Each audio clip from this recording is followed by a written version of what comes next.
Good evening, everyone, and welcome to the Board of Education meeting for Thursday, May 18th of 2023.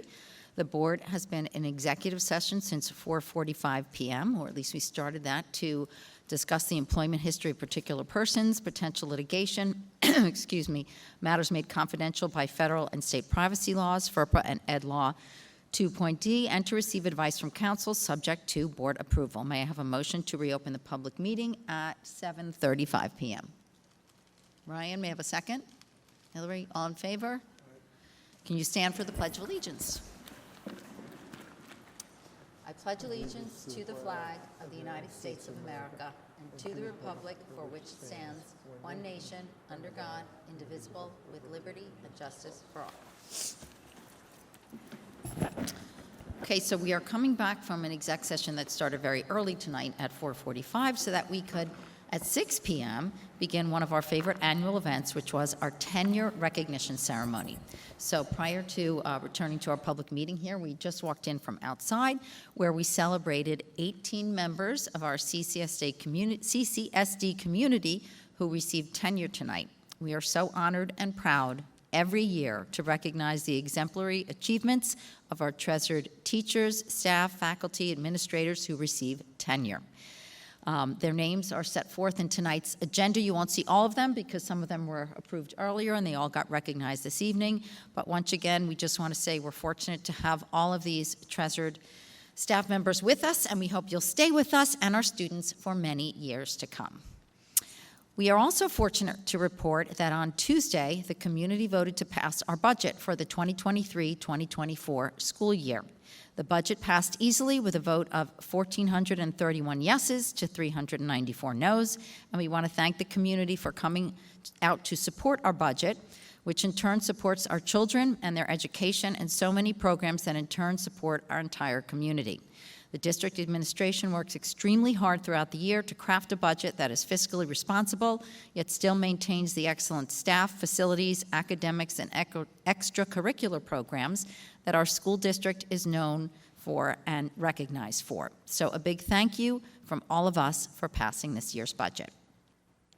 This community also voted to elect 2 new school board members, and we want to congratulate Alyssa Dorfman and Matthew Auerbach, who will replace Warren and myself on the board, and they will take their seats officially starting on July 1st. So a big welcome in advance. The community also elected 2 new library board members, George Benak and Josh Harrison, and we congratulate them on their new posts as well. I also want to say a special thank you to Barrett Flom and Shakufe Rajabzada. If I pronounced that wrong, I'm sorry. They were also on the ballot for a school board seat, and I want to thank them for their hard work and their engagement, and I hope they stay engaged because their commitment and willingness to serve the community is certainly to be valued. And speaking of our community and willingness to serve and put yourself out there, I do want to mention something about this year's election. And once again, I'm going to use a word that I know I've used repeatedly while sitting up here at this table, and that is civility. I believe that anyone who offers to serve their community and run for an office and to voluntarily serve their neighbors and community members deserves respect and deserves to be treated with civility. Advocacy is great. It's encouraged, and everyone should go out and advocate for what they believe in and should support whomever they think is the best candidate. But walking around town with a sign disparaging a particular candidate that you don't support, that crosses a line. It's uncivil, it's mean-spirited, and it really doesn't have a place in this community. So to the person who chose to do that on Tuesday, I personally just want to say, shame on you. We board members have gotten used to personal attacks, but honestly, we really shouldn't have to. Yes, we are elected officials. We expect pushback and conflict and advocacy. We expect disagreements on policy and programming, and that is fine, and that is all part of the job. What should not be part of the job are personal attacks via signs or even persistent Facebook posts from certain usual suspects who do not volunteer to serve this community, but instead just choose to sit down at a computer writing posts or nasty letters to criticize those who do. So I just have to ask who in the future will choose to run for a Board of Education seat and offer to serve their community if this is what awaits them. So if you think your actions or your lack of civility and your personal attacks are modeling good behavior for our children and our community members, I strongly disagree. So I want to thank again the candidates who ran in this year's election. You have our utmost respect and support. And I hope in the future that those of you who have chosen to turn things ugly will think twice or even 3 times or 4 times or 5 if necessary before disparaging your service-oriented friends and neighbors. So I'm sorry to have to say that, but I'll get off my soapbox for tonight. And if anyone else wants to comment, I know we are really, really grateful for people who turned out, for voted, the people who ran. We thank you so much. And if anyone wants to comment on the elections, I'm going to let people say a few words. I would. Jane, you pretty much said a lot of what I wanted to say. But first of all, congratulations to the 2 new board members that are community elected. It takes a lot to run for the school board. And also to the 2 candidates who were not elected, thank you for running. I personally hope that you'll continue being involved in our district and helping us grow. It takes a lot of courage to run for school board. I've done it 4 times. Jane's done it 3 times. It's been a big personal sacrifice. It's a big personal sacrifice to run. And if elected, to serve.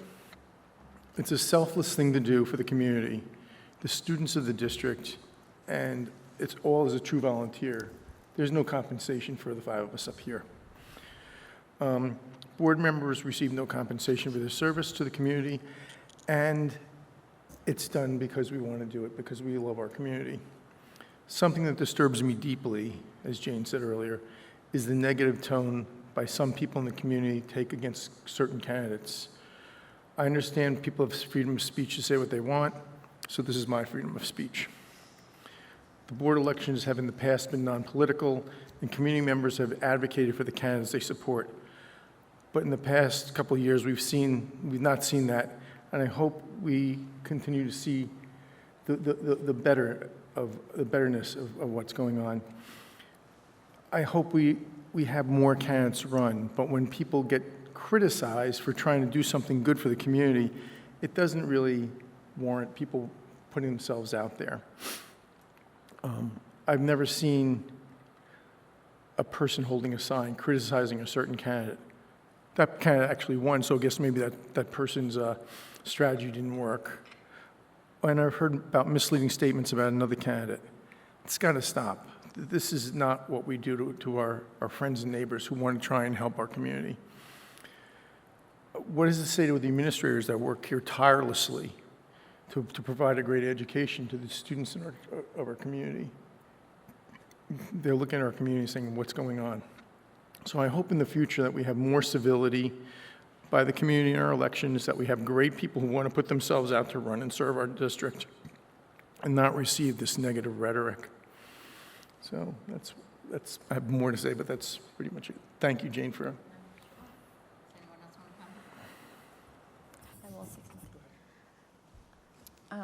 It's really a lot of the same things.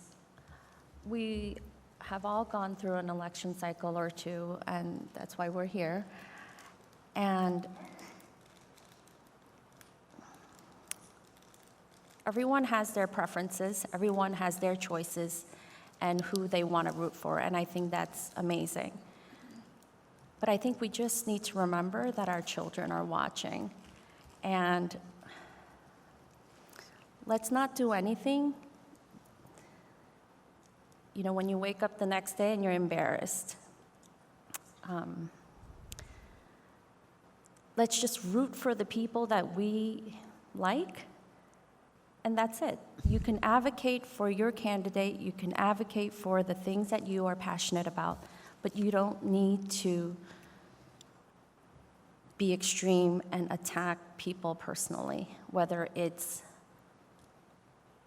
on the streets, at cafes, on Facebook. You just don't need to do that. It's embarrassing. It's just embarrassing because I've gone through it. It's hurtful. We all have children. Our children get hurt. We all have feelings. So we need to stop. Advocate and root for the people that you choose and that you want, and that's great. And that's it. You don't need to do anything else. Thanks, Kaylee. Do you want to say anything, Ryan? I mean, echo the points made already. Thank the community for your support for the board budget. Congratulate the 2 new board members who I'm looking forward to working with beginning in the summer, and thanking all the candidates who took the time to run and made the effort. Just another angle on the same issue that folks have been talking about around civility. Our community's reputation is at stake with the kind of behavior that we're talking about when there's elections that take place. We want to recruit the best administrators. We want to recruit the best teachers. We want the best public servants to serve in our Board of Ed roles. People watch what happens in communities. We become known for incidents that occur, like what we saw this week. And so if you care about excellence with our schools, think about the choices that you're making that are going to be subject to public view, such as some of what we saw during the election season this year. I think that if we want the best folks to be here with us, we want a community we can all be proud of, we all have to model that. And it's just a bad strategy to do some of what we saw in the last few days. So I hope people can think about that going forward. That's it. Thanks, Ryan. A lot of what I wanted to say, everybody has said, and I don't want to be super repetitive, only that I've lived here now for 15 years and followed school board elections since I moved here, and I've never seen anything like this. And the brilliant thing about democracy is you get to make your choice known through your vote.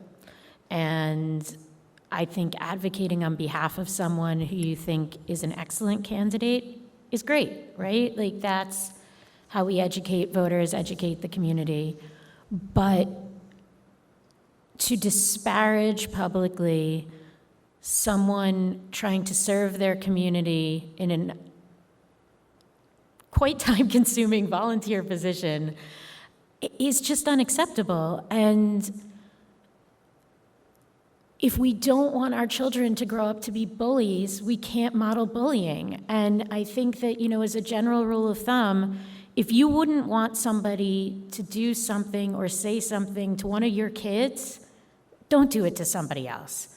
Because some of the things that I saw online, taking aside the sign issue, if somebody else had done that to these people's kids online, forget it.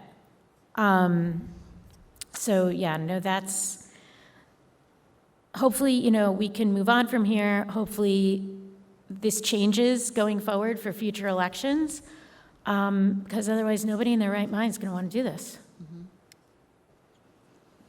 Thank you, everyone, for your comments. And again, we really do want to congratulate our new, or soon-to-be new Board of Ed members and the other members who ran for office.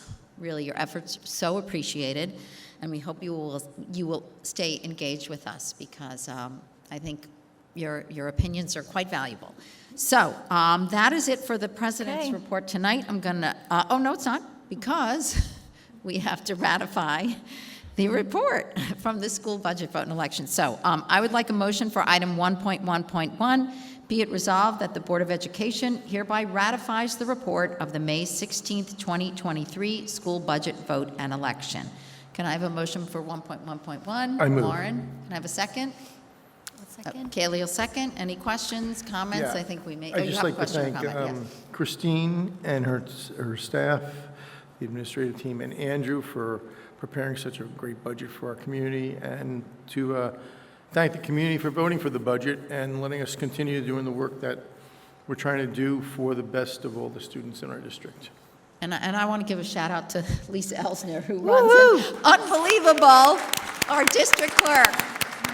Really, as the ballot turns, as we say, she works on this tirelessly leading up to the budget vote and the board elections, and she does an unbelievable job, and that's why it runs so smoothly. So, And thank you Ryan to wants all the say- volunteers who spent the very, very many hours Yes. with helping everybody vote. So big thank yous all around. And so all in favor of 1.1.1, say aye. Aye.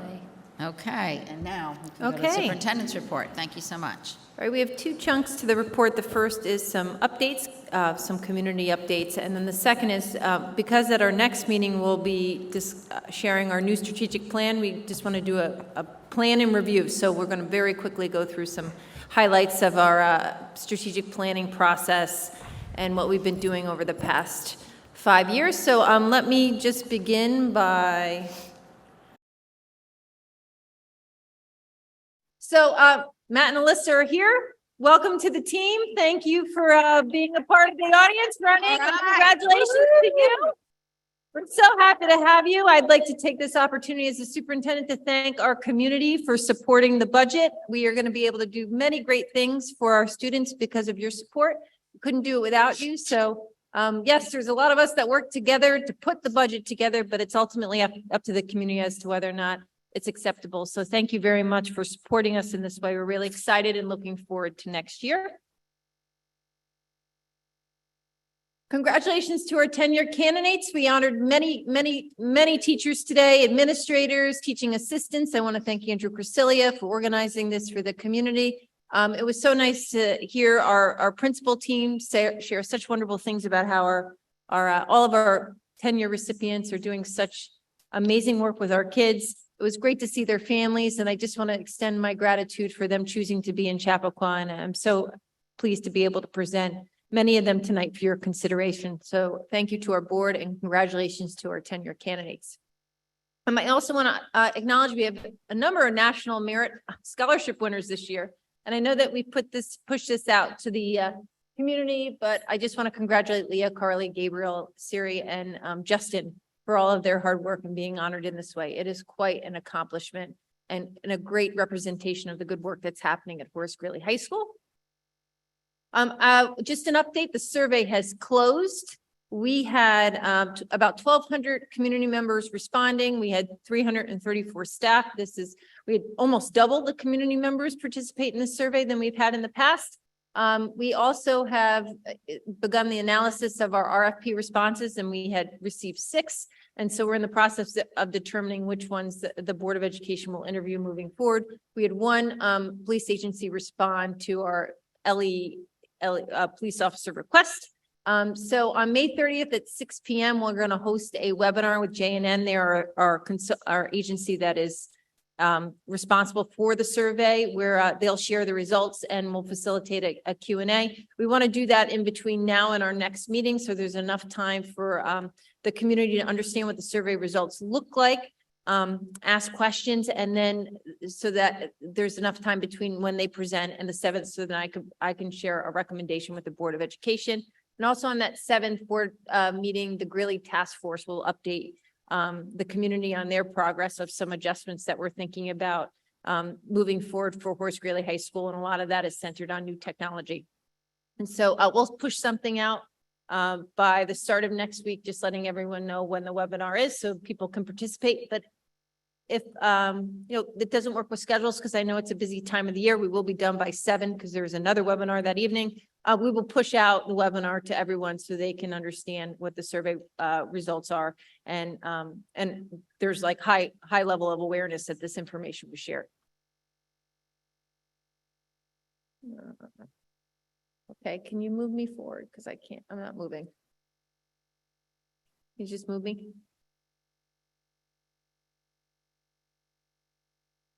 Okay, so on the agenda tonight, I am recommending to you that Alyssa Stover be recommended the Director of Elementary Education K-6. She's currently the West Orchard Assistant Principal. We had done an internal search, and I know that Kaylee was a part of our committee process, and it was resounding support for Alyssa to serve in this role. This has been we've transitioned from a director of literacy position to a position that would focus specifically on K-6 education based on some feedback that we've received from our staff and some of our alignment work and our reshaping of our 5-6 program. So I'm pleased to be presenting Alyssa to you in this capacity moving forward. On the agenda this evening, on June 1st, we're preparing for our Unity Day and our Community Day, and you'll see during in the 6s that there's been we've engaged 2 virtual speakers for our students. We have an Speak Up, the author of Speak Up, Miranda Paul, who will be providing a virtual experience for our K through 6 students. There'll be a K-4 program and a 5-6 program. And then Pablo Wolf will be presenting to our 7 through 12 students virtually, and then virtually, although he will be on site. And then he will be our keynote at our community event that evening at 5 p.m. And following our community keynote, there will be a student showcase in the courtyard to highlight some of the work that's been going on across our district around our equity and social justice initiatives. I'd also like to provide some DEI updates. As you may recall from January, we had shared that we would be presenting to the board periodically what we've been doing to support the DEI work since we are transitioning from a director to 2 professional development positions. So I just want to highlight some of the work that's coming out of my office for May and June is that I'm working to support the Unity Day and the keynote speakers and the structure around that. I am also making part of my work was engaging in how we were going to represent what's happening in the district in our newsletter and in our communications. I'm continuing to chair the district equity team. I'm ensuring that our equity work is reflected in our new strategic plan. And then I'm working with the policy committee to revise our code of conduct and develop an equity policy for the board's consideration in the future. And I just want to share Jamie, who isn't able to be here today. She's continuing to oversee our mentoring program.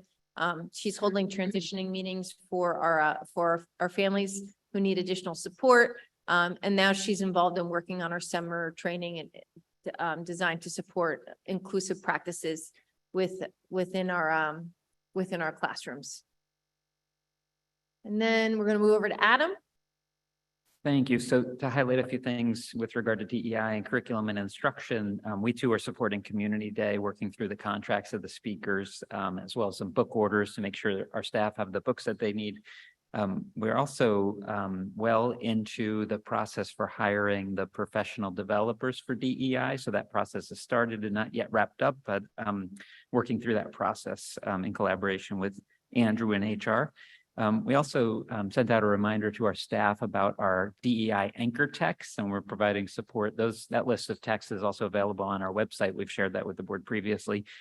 We've got some Holocaust programming for 8th grade in the curriculum there this month, and also with Adam Schoenbart leading the charge, working with Josh Colwell-Block, we're redesigning the website. So we're like thick into that process or deeply into that process and working on some of the ADA compliance with regard to text-to-speech features and things like that, just to increase the accessibility of that site. So we think that'll be a nice improvement.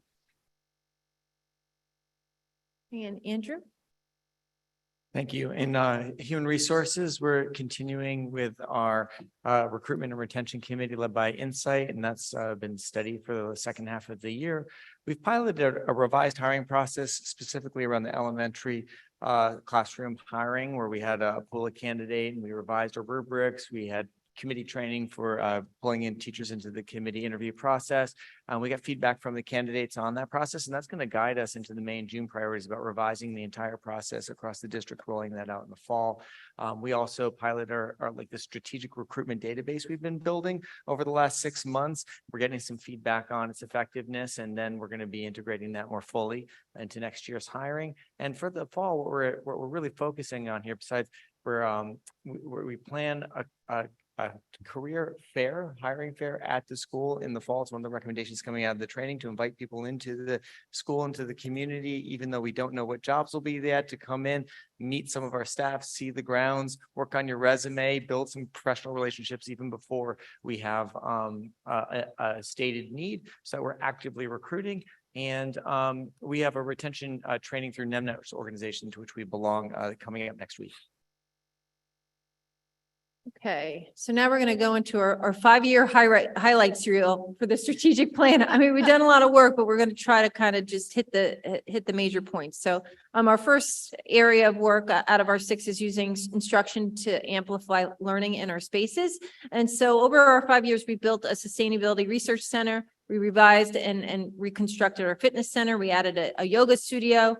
We've expanded flexible furniture throughout the district. We are now offering a blended learning experience at Greeley, optional, not forced because of the pandemic. We've opened L Building. We've created new curriculum and opportunities for engage and work in the humanities in really collaborative spaces. We've opened STEAM centers in our middle level and at our high school. We've opened global learning centers at our elementary schools and had to create curriculum to support those centers. We've created video, audio, and podcasting studios in all of our secondary student schools. And we're in the process of creating sustainability learning spaces in the middle schools. And we plan on expanding those down to the elementary level. If we look at our district-wide assessment practices, probably our biggest shift is our using our universal screener in our schools in grades 1 through 8 to monitor reading and math progress. We launched our district data team to start analyzing data, and we developed the dashboard system. We created a comprehensive kindergarten screener so we could support our new families coming in and make placement decisions around important data. We have worked extensively with our special education teachers to support consistent scoring and interpretation of tests that they use to evaluate the progress of our students. And we have moved to more comprehensive reading instruction to complement the results of those assessments. We are using Canvas with frequency throughout the district in grades 5 through 12. And then we continue to use different opportunities and softwares to differentiate our learning and use that data to inform our instructional practices across the district, as well as use that to shape our MTSS conversations to identify students who are in need of additional services. In terms of our K through 12 social emotional curriculum, we have moved extensively and exclusively forward with our ruler approach based out of the Yale Center for Emotional Intelligence and had many opportunities to work directly with Mark Brackett. We implemented advisory at the middle level and expanded the co-curricular program at both of our middle schools to support social emotional learning. We implemented a community circles approach at Greeley to help connect our kids to their guidance counselors. We continue to monitor student sense of belonging by administering multiple surveys and establishing SEL goals based on those results. We've had targeted professional development around identity mapping and creating positive classroom cultures. And then in our elementary and middle school classrooms, we have consistent implementation of the ruler daily core routines to establish and connect students to each other and to the larger school community. Okay. And now, Andrew, we're going to move over to equity affirming and culturally responsible learning environments. So go ahead. Sure. This focused around a number of key themes. One is just assessing our own progress at this moment with an equity audit by Insight, and also starting a process of 2 sense of belonging surveys with students, and then a sense of belonging sense of belonging survey with faculty, and also focused on, how we're doing in terms of conversations about race and equity in our classrooms amongst faculty as well. The other piece of this is a lot of extensive training for our faculty, professional development that was designed, annual training around culturally affirming responses, spaces and practices. We've also restructured our leadership around this from a district level leadership to school-based leadership around DE&I based on a series of focus groups and looking at the documents that we mentioned. And some structures that are really important that have been launched now that will carry us through are things like a school equity teams in every single school, district equity team to structure this work around and be engines for the work moving forward. And those are underway and thriving. So along with the launch of a new website and expansion of Community Day, or actually creation of Community Day and expansion of Unity Day beyond the high school and into all the other schools in the build and the district. Okay, now we're going to move into program alignment. We have to break this down into 3 different areas because of the amount of work that's been done. So go ahead, Adam. Start with the elementary school. All right. So when it comes to curriculum alignment, one of the challenges is finding this just right zone of curriculum. The idea being that if your curriculum is too loose, then students end up with gaps and redundancies. in their learning. And if your curriculum's too tight, then the faculty feels that they don't have enough latitude to make adjustments based on the students in front of them. So that always feels like a moving target. When I came into the district 5 years ago, you had just launched the strategic plan. And it was pretty clear that the curriculum had swung too far to the looser side. And we heard lots of stories about gaps and redundancies across the board. So we've done the work over the last 5 years to really try to find that just right zone. And that's something that's constantly shifting. It's kind of a work in progress as we go along. But at the elementary level, we've added Phonics First. It was really clear that our literacy program prior to this edition of Phonics First was not as robust as it could be with regard to alignment with the science of reading. So we have Phonics First in K2. We've also added Benchmark in 3-4. Benchmark is a phonics program, also a word study program. And we've also added it in grade 5, but that'll be on the middle school slide. We've added Handwriting Without Tears to K1, aligned our K4 science program to the national standards. And also added TCI curriculum for social studies. Prior to this, we didn't really have district-wide social studies curriculum. So TCI was an adoption of a program that's been in place for about 3 years now. All right, at the middle school, we've been looking at our data in 5th grade, and we've through a pretty extensive process a few years ago, went with this proposition of 2-person teams to ease that transition from 1 teacher of all subjects to 2 teachers of 4 subjects. 1 teacher is a humanities teacher, English and social studies. The other is math and science, and they have just 50 students as opposed to, up to 100 students. It's a better bridge, we think, between the elementary and the middle school. As I said, we've added Benchmark. Benchmark does have a grammar component as well. So there's grammar, word study, some Latin and Greek roots, etc. TCI social studies goes all the way through 8th grade. So you see that there. NGS science, we're still using a locally grown science curriculum in 6 through 8. So we've aligned that with the national standards. Smithsonian science is a new program for grade 5, the 8th grade algebra program you've heard about, as well as a living environment program. And now we're more committed, or we are committed to the 5th through 8th grade ELA units of study is our curriculum. So we have a scope and sequence in this last year. That was the new development in middle school. And then you can see some of the updates for high school, some of the highlights, diversification of the English department literature, new course, AP seminar, capstone. We've added in a new course. I know Ryan's been a part of that with regard to a virtual enterprise course. So that'll be an option for students. Racism, classism, sexism is a new course just this year. We're going to be doing some curriculum revisions for that over the summer. World language alignment to the ACTFL standards.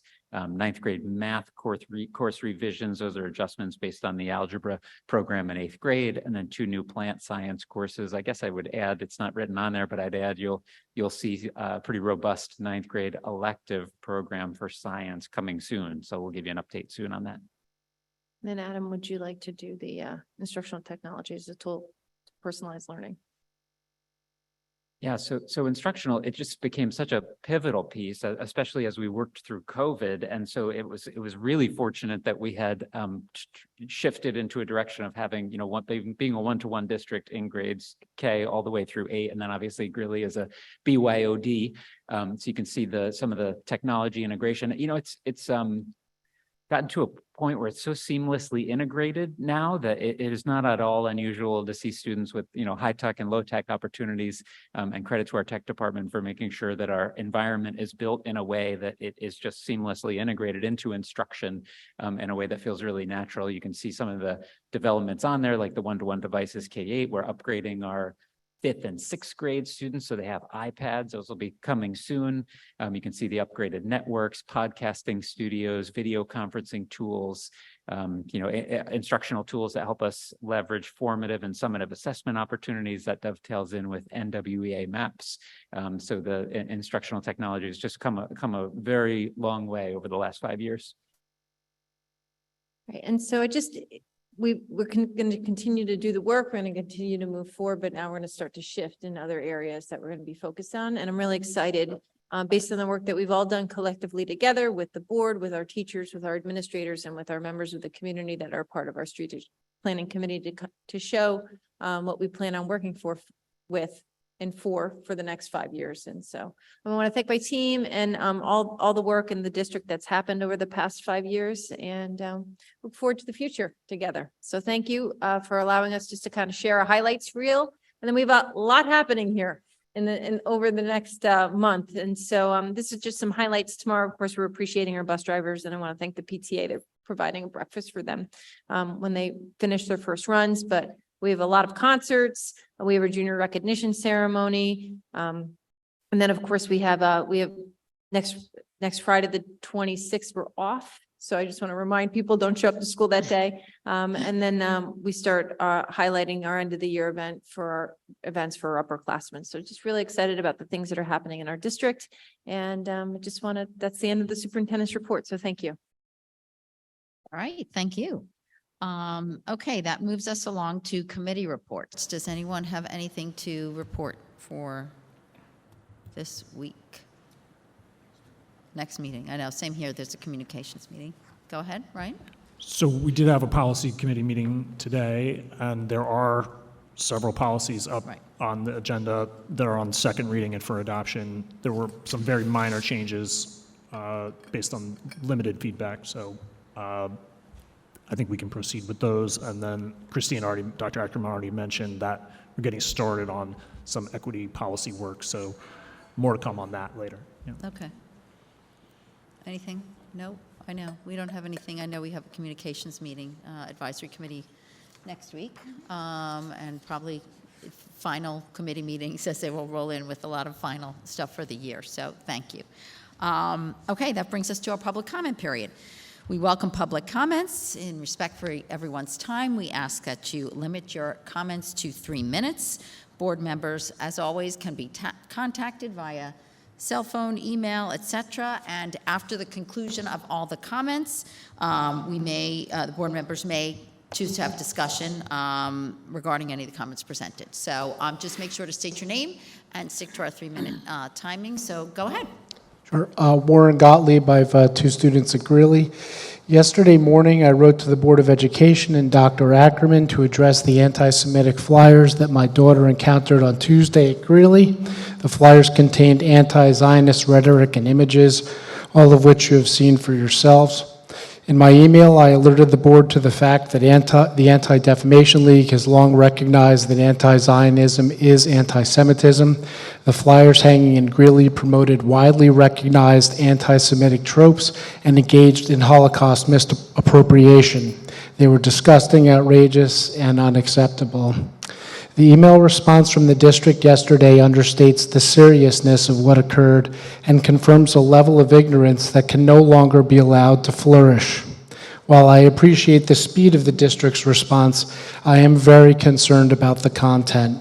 First, the district email incorrectly labels the flyers as simply, quote, political postcards that were, quote, referencing the Israeli-Palestinian conflict, close quote. The email does not contain any of the following words: anti-Semitism, Jewish, Jew, hate, or bias. The email makes no reference to the fact that the, quote, cartoon in the flyers was a textbook example of the very worst form of Holocaust misappropriation.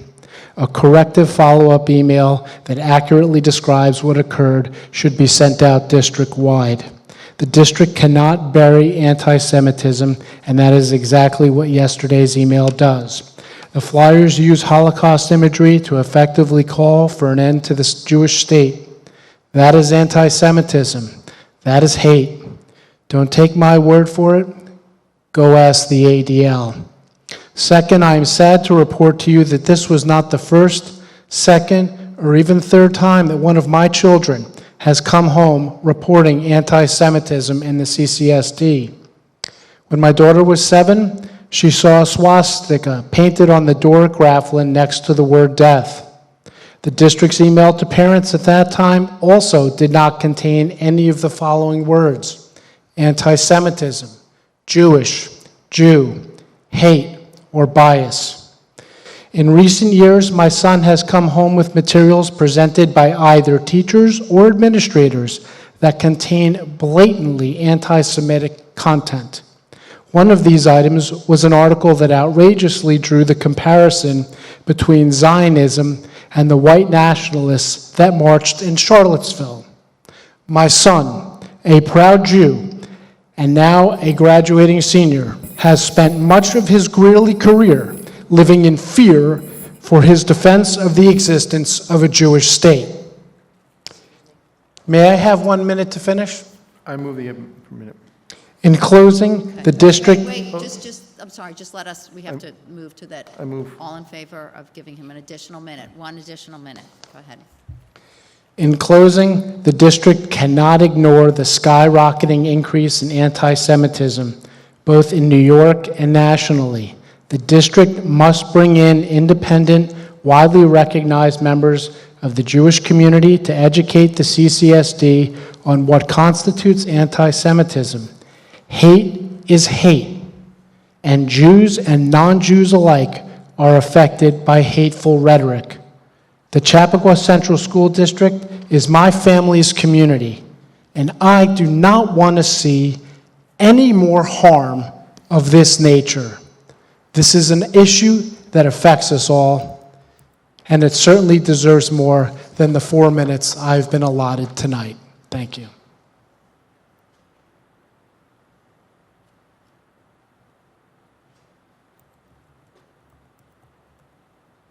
Good evening. My name is Ben Prober, and I'm a co-president of Enough. Enough stands for Educate Now and Understanding Genocide and Hate. On behalf of myself, co-president Elliot Sions, vice president Eliza Elbaum, and vice president Lily. Can you speak a little more into the microphone? Sorry. Thank you. I would like to share a few words regarding the anti-Semitic incident that took place this week at Greeley. On Tuesday afternoon, I was notified of anti-Semitic and anti-Israel posters that were placed around our campus. The poster depicted Israel as an apartheid state and misappropriated Holocaust imagery. The posters also promoted al-Nakba, which in Arabic translates to the disaster, and correlates with the 75th anniversary of Israeli independence. While the Israeli-Palestinian conflict is extremely complicated, there is no room for misinformation and false statements. The sources that were used with these posters were from hate websites rather than credible sources. It saddens me as a grandchild of a Holocaust survivor to see these forms of anti-Semitism very much prevalent in our school today. Members of the Enough Club immediately contacted the administration, the AJC, and members of our community's clergy to discuss how to combat the instance of hate in our school. We appreciate the town's dedicated support, as well as the administration to swiftly take matters into hand and remove the posters from the premises. However, we would like to take note that the administration did not classify this instance as anti-Semitism. Greeley's Jewish community, both in and outside our club, had hoped for a stronger response from the district. While we cannot change the past, we can change the future. This instance of hate aligns perfectly with the IHRA definition of anti-Semitism as used by the Holocaust Museum in Washington, D.C., and adopted by our town. Without the administration's clear rebuke of this act as anti-Semitic, the door is wide open for any further cases of anti-Semitism in our school.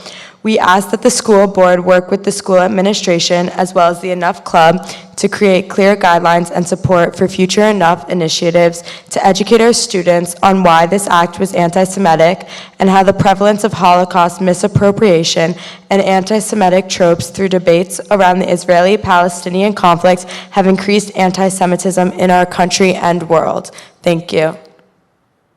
Thank you.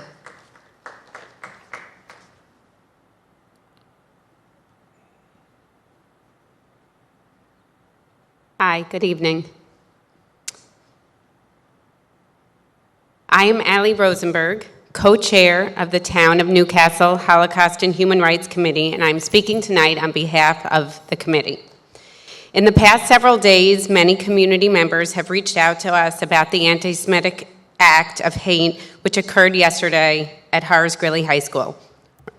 We condemn all acts of hate and want to ensure that all residents of the town of Newcastle feel safe and supported.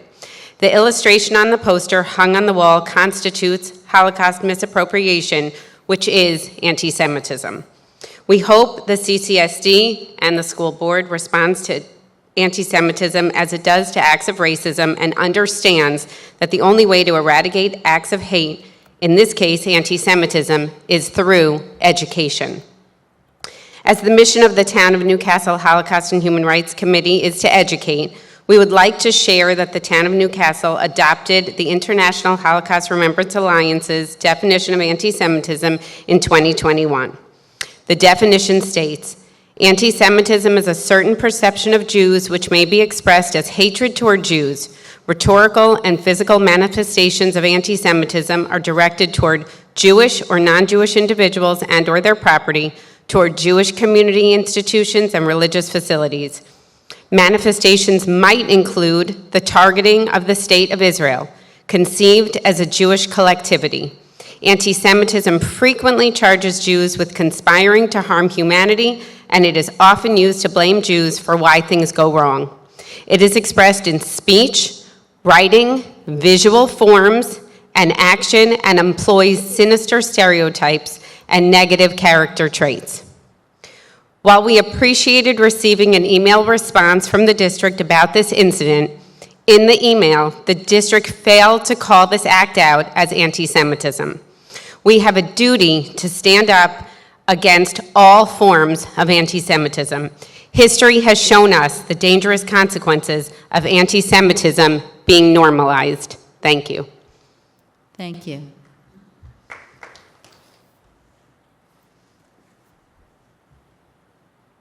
Is there anyone else? Okay, so that concludes public comment. Does anyone wish to discuss anything or make a comment? I would actually. Sure. So I know that there are people who have taken issue with the classification of these postcards as political speech. It is my opinion that they squarely are political speech and that they are anti-Semitic. And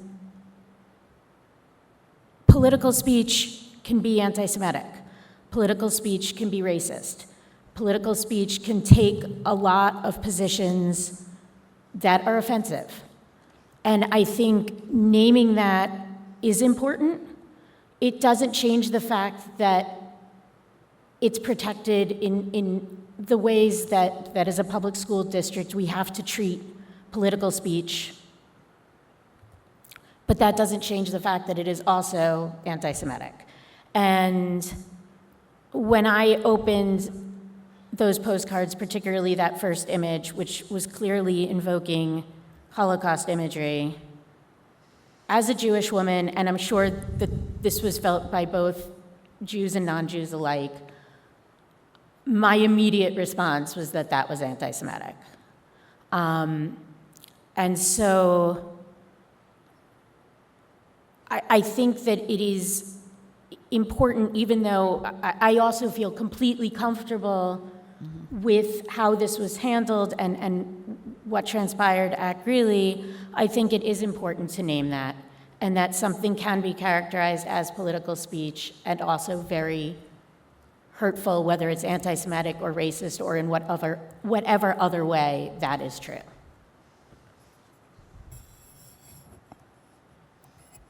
Does anyone else want to say anything? Yeah. First of all, I know that the administration is taking appropriate action with regards to the person involved in posting these cards. I'm not Jewish, but I was very upset by the content of the cards posted. The images on the cards, to me, were anti-Semitic, and they evoke that thought. We spent a lot of time and energy and funding on DEI, diversity, equity, and inclusion this year, educating our staff, students, and community. I hope that all students in our district will understand that certain actions taken, though they might think or they were raising awareness on a subject, had other underlying parts. That was not inclusive, but it was divisive. This is not what we're about. We need to continue our work on DEI so that every student in our community understands that inclusion crosses all of us, not just a specific part. So I know the administration will continue working on this, and I think it's just sad, but hopefully we'll move on. We have a great community here. Yeah, I appreciate everyone's comments. This was a political cartoon. It was political speech related to the Israeli-Palestinian conflict. And we understand that there are very differing views on this conflict.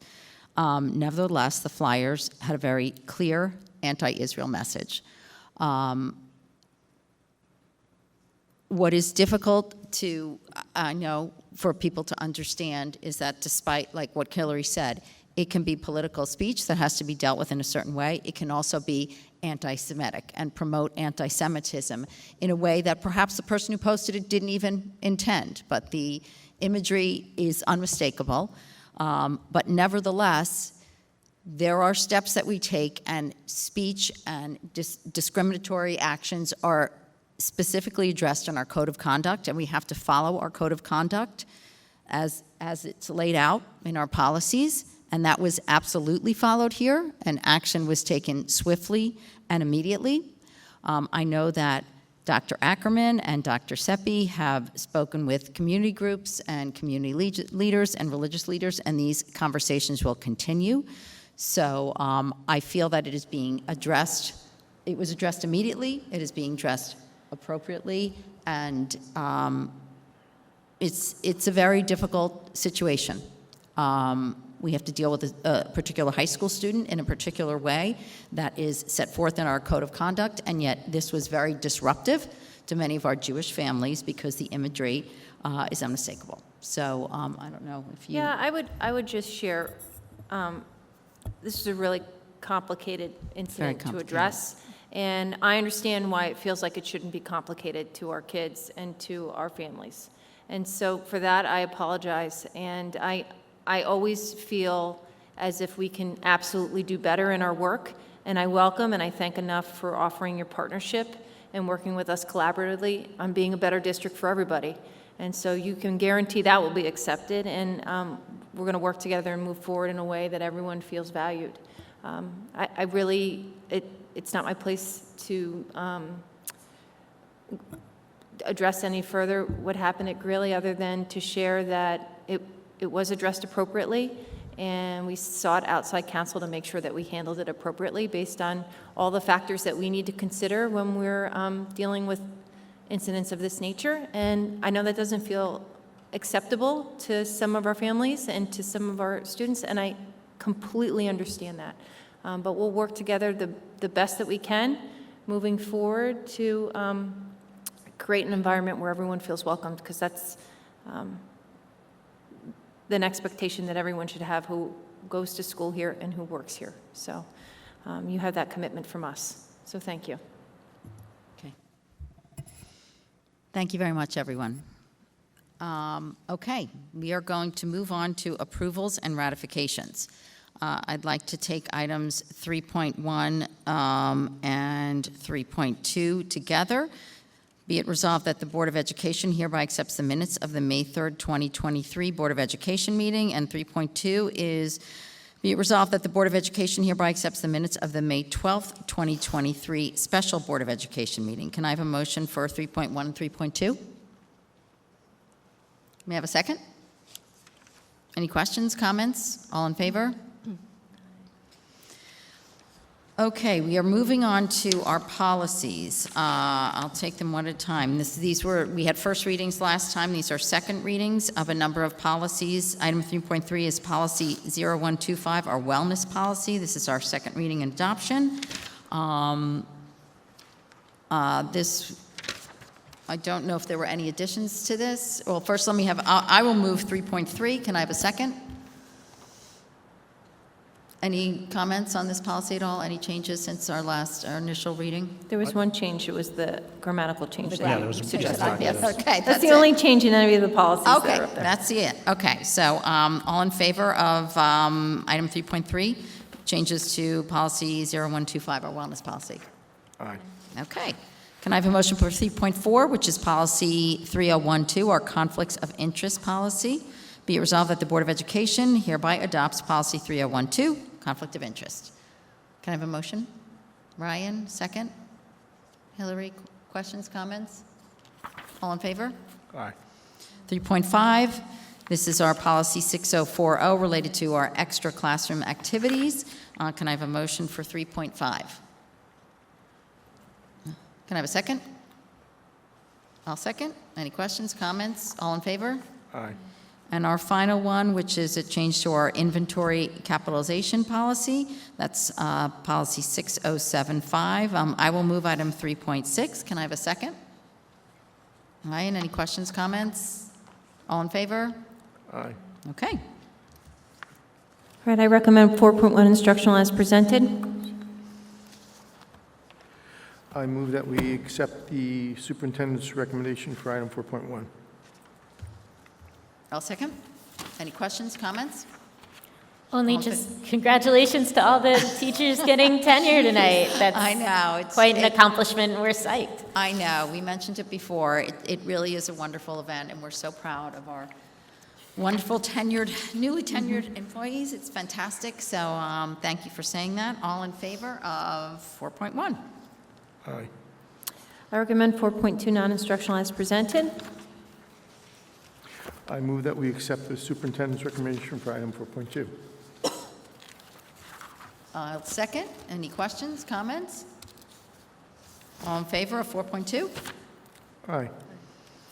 Okay, and that moves us on to under items 5. Tonight, this is our consent agenda. It's items 5.1 through 5.17.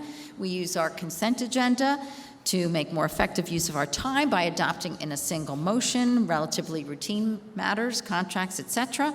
Any member of the board who wishes to remove an item individually may do so. Tonight's items under our consent agenda cover our CSE summaries, supplemental memorandums of agreement with our various unions, CCT, COSA. We have some technology and equipment leases, some routine budget transfers, some bid awards, and the like. So does anyone wish to move anything out of the consent agenda tonight? No? Okay, can I then have a motion for items 5.1 through items 5.17? Anyone move? Ryan, second? Questions, comments? All in favor? Aye. Okay. Item 6, the Board of Education acknowledges the following contracts, which were approved by the superintendent pursuant to our board policy 6085. We have 6.1, which is an agreement for services during Unity Day. 6.2 is an agreement also for an author visiting during Unity Day. 6.3, an agreement for services for the 2022-2023 school year. And 6.4 is also services for J&G Consulting for Unity Day. I'd like to take those in a single motion. Items 6.1 through 6.4, which is acknowledging these contracts. Can I have a motion? Kaylee? Hillary, you'll second. Any questions, comments? All in favor? Aye. Facilities, anything under facilities tonight? Okay. That moves us to financials. Item 8.1, be it resolved that the Board of Education hereby acknowledges receipt of the Claims Auditor's Report for April 2023. I will move item 8.1. May I have a second? Ryan, questions, comments? All in favor of the Claims Auditor's Report? Aye. And that brings us to notice of future meetings. Our next meeting will be Wednesday, June 7th at 7:30 p.m. That's another one of our favorite events where we get to honor our retirees. That will be in the Greeley Auditorium. And then our meeting after that, which will be our last formalized board meeting of the season, Wednesday, June 21st at 7:30 p.m. It is now 8:33 p.m. Can I have a motion to adjourn this evening's meeting? May I have a second? Ryan, all in favor? Okay, we are adjourned. Thank you very much, everyone.